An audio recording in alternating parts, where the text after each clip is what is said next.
Dati kapag nakikipaglaro ako sa mga kalaro ko, ay hindi nawawala ang pasikatan ng mga lolo. Alam mo ba yung lolo ko, malaki ang bahay, mayaman, may eroplano sa loob ng bahay niya, nagsiswimming pa nga yung eroplano niya eh. Tss! Wala ka sa lolo ko. Ang lolo ko may 5 bundok, may 5 karagatan. Sa kanya nga yung lupang tinatayuan ng bahay ng lolo mo eh. Pwede ko pa nga sabihin sa kanya, palayasin lolo mo dito sa earth eh. Mga mahihina pala mga lolo nyo eh. Ang lolo ko, maraming babae, maraming anak, malaki ang... Bakit ba? Di pa ako tapos magkwento eh. Ano ka ba? Maraming batang nanonood oh. Ay, sorry. Ako mga men, hindi ko naabutan yung lolo ko sa father side. At sa mother side ko naman ay naabutan ko pero hindi ko masyado maalala dahil bata pa ako noon bago siya namatay. At isang araw, habang nasa operation kupit pera ako sa kwarto ng uncle ko, may mga nakita akong mga lumang litrato. Mga litrato pa noong panahon ng World War II, men. Panahong magulo pa ang mundo.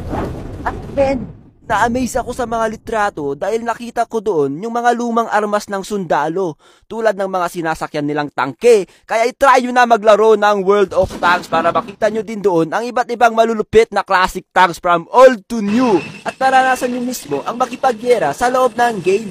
Yeah, tamang promote lang mga tolls.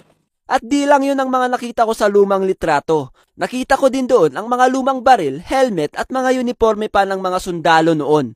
At doon sa kwarto ay may mga nakita pa akong mga gamit ng mga sundalo tulad na lang nung lumang lalagyan ng tubig. At dahil nga naalala ko yung ginawa ko na yon nung bata ko, ay tinanong ko yung papa ko kung naging sundalo yung lolo ko dati, which is tatay niya. Pa, sundalo ba yung lolo ko dati? Halika dito anak, and I will tell you a wonderful story. Ang lolo nyo anak ay hindi yan nakapag-aral. Wow! Amazing! Dati daw kasi kahit hindi ka nakapag-aral ay pwede ka nila kuning maging sundalo.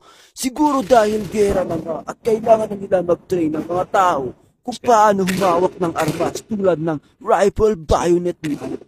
Wow! Amazing! At alam mo bang napakahirap maging sundalo anak? Dahil nakwento ng lolo nyo sa akin na kung saan-saan sila napupunta, kung saan-saan sila nakikipagdigma para iligtas ang Pilipinas mula sa mga dayo. Alam mo ba kung paano sila pumatay gamit ang rifle bayonet knife? Oops, okay pa. No need para sa mga madugong detalye. Baka ma-demonetize ako eh. Nung nakwento ng tatay ko ang pagiging sundalo ng lolo ko noon, ay mas lalong na-amaze ako sa lolo ko dahil biruin mo, na kaya nilang isurvive ang gano'n na sitwasyon dati. Iniisip ko pa nga paano kaya kung ako yon. Magpapakarambo din kaya ako pag nabuhay ako sa panahon nila. Para sa Pilipinas! Para sa mga puko! Punitin ang sedula! Ay, sa Spanish period pala yon. Kung alam ko lang na ganun kalupit ang lolo ko dati, di sana ay pinagmayabang ko na din siya sa mga kalaro ko, di ba? De joke lang, wag niyong gagawin yun. Kwento nyo lang, wag niyo ipagmayabang. Tayo kaya, ano kaya ang ikikwento natin sa mga magiging apo natin? Baka sabihin nila in the future. Alam mo, lolo ko ano yan, back-to-back ML champion ng mga kapanahunan niya. Grabe mag-addict yan sa ML, di yan natutulog, binubuhat niya pati mga kalaban pre. Wala ka sa lolo ko. Yung lolo ko, back-to-back champion TikTokeries yan. Pag pinapanood yan ng mga tao, napapasayaw sila sa mga malupitang dance step niyan, pre. Mga mahihinang nilalang. Kilala nyo ba si Gen Animation? Lolo ko yun. 100 years old na yun ngayon. Pero hanggang ngayon, wala pang jowa. 100 years old na yun, pero hanggang ngayon, gumagawa pa rin ng content sa YouTube. Isa siyang back-to-back only back-to-back YouTuber is champion, man! Ahoo!